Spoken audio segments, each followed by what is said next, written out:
April 1970, an oxygen tank just ripped open inside a spacecraft 200,000 miles from Earth. 3 astronauts are fighting to survive, and the instrument the crew is watching to stay alive was built by a small meter company most Americans have never heard of. That company was about to lose everything anyway. To understand how, you have to go back before Simpson Electric even existed. Meet Ray Simpson. In 1922, he became president of Joule Instruments, a Chicago company that built electrical measuring gear. He ran it for 9 years, but Ray Simpson wasn't just an executive, he was an engineer. In 1927, he designed the indicating mechanism for the Earth inductor compass that guided one specific flight. Charles Lindbergh's Alone over the Atlantic, 3 hours in the air, 600 miles, ending in Paris. The world celebrated the pilot. Almost nobody learned the name of the man who built the instrument, keeping him on course. Then, in 1931, Joule Instruments got sold to a competitor. Simpson lost his company, no factory, no product.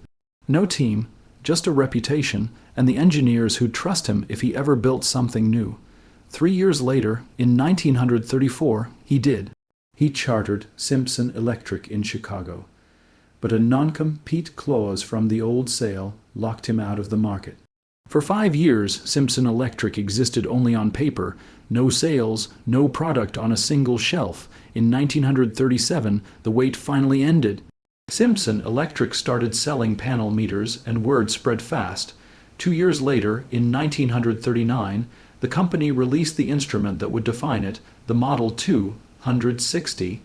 It read volts, ohms, and current all through one dial. It measured at 20.0 ohms per volt, a sensitivity only 2 other American companies could match before the war. And it solved a real problem. Older meters forced technicians to read the wrong scale by accident, then misdiagnose a perfectly good circuit.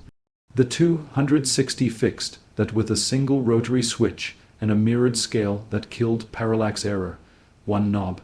One reading, no guessing. It sold for $27, cheap enough for any repair shop in the country to afford.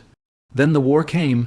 The United States entered World War II in December 1941. Military depots needed test equipment tough enough to survive drops, dust, and constant field use. Simpson supplied the 260 by the thousands. Technicians repaired radios and radar equipment with it, sometimes under combat conditions, thousands of miles from any factory. When the war ended, those technicians went home. Many had trained on nothing but the 260. They walked straight into civilian repair shops and kept using the only meter they trusted. Simpson didn't stop innovating either.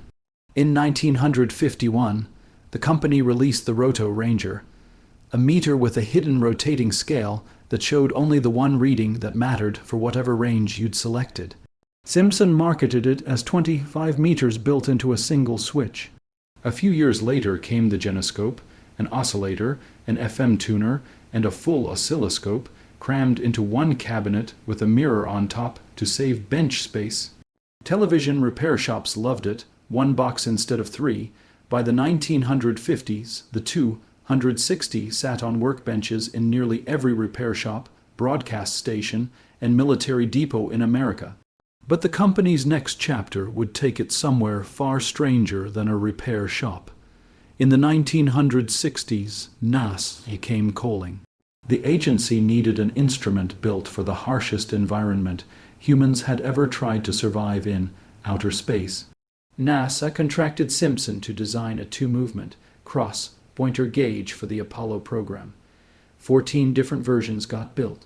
Workers at the Wisconsin plant nicknamed it, simply, the NASA, a meter.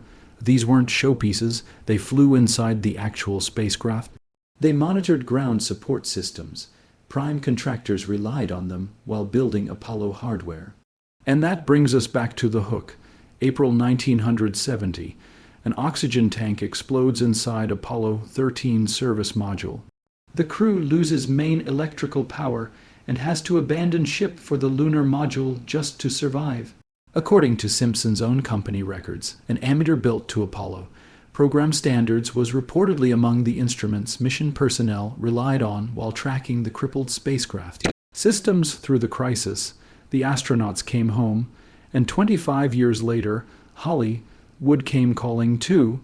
In 1995, the producers of the film Apollo 13 contacted Simpson directly, asking to use the company's real instruments as props to recreate mission control with historical accuracy. Simpson said yes. Watch the close-up shots in that film, and you're looking at an ammeter modeled on the real Apollo hardware. By the late 1960s, the Simpson 260 had no real competition left. It was the industry standard, full stop. But 2,000 miles away, in a lab in San Diego, somebody had already built the thing that would end that dominance. Every multimeter on Earth, since the 1920s, worked the same basic way. A needle swung across a printed scale, and a human being judged where it landed. In 1952, an engineer named Andrew Kay founded a company called Non-Linear Systems and built one of the first digital voltmeters. No needle, no scale, just a number. The technology was expensive, fragile, and years away from a real job site. But it scared somebody who mattered, Fluke Corporation, a company that had built its whole business on differential voltmeters instruments that required a technician to manually balance a set of knobs by hand. Digital technology threatened to make that entire process obsolete. Through the 50s and 60s, digital competitors chipped away at Fluke's core market. Growth slowed, so in 1969, Fluke fought back with its own digital instrument, the rack-mounted Model 8300, priced at $2,000, undercutting rival digital voltmeters that cost twice or more that much. It wasn't portable, it wasn't the knockout blow, but it was a warning that the war for the workbench had officially started. Here's the payoff to everything we've built toward. Through the early 1970s, semiconductors kept shrinking and kept getting cheaper. The industry stopped asking whether a handheld digital multimeter could exist. It started asking who'd build the first one that actually survived in the field. 2 different engineers answered that question in the very same year. In 1977, an engineer named Frank Bishop, at a company called Intron Electronics, built what's widely credited as the first handheld digital multimeter. That same year, Fluke released its own version, the 8020A, and the 8020A is the one technicians actually carried in their hip pockets and tool bags. It measured AC and DC voltage, current, and resistance, accurate to within 0.25%. A custom chip converted the signal straight to a digital readout. The batteries lasted 200 hours. No needle, no mirrored scale, no mental math about which printed line matched your setting, just a number. Feel what that meant on a real bench. A technician who'd spent 30 years reading a needle against glass now just glanced at a screen. That's not an upgrade, that's a different job. By the end of the 1980s, Fluke had sold more than 1 million units of the 8020 and its successors. And digital had one more advantage that mattered even more than the readout: far higher input impedance, meaning it barely disturbed the circuit it was testing. Modern electronics used smaller, more delicate components than the vacuum tubes of the 1940s. A meter that pulled too much current could destroy them. Digital solved that at a level analog simply couldn't touch. Here's the part that should sting if you love the 260. Simpson wasn't blind to any of this. The company had quietly introduced its own line of digital panel meters back in the 1960s, years before Bishop or Fluke ever released a handheld unit. Simpson saw the shift coming, but seeing a wave and surviving it are two different things. Simpson's name, its reputation, its entire identity, sat on one product, an analog needle behind a mirrored scale. That trust didn't transfer to a new line of instruments competing against Fluke's growing dominance. And a new generation of technicians, trained in trade schools that taught digital first, never had a reason to learn the 260 at all. So here's where the title's promise pays off, and where the story stops being what you expect.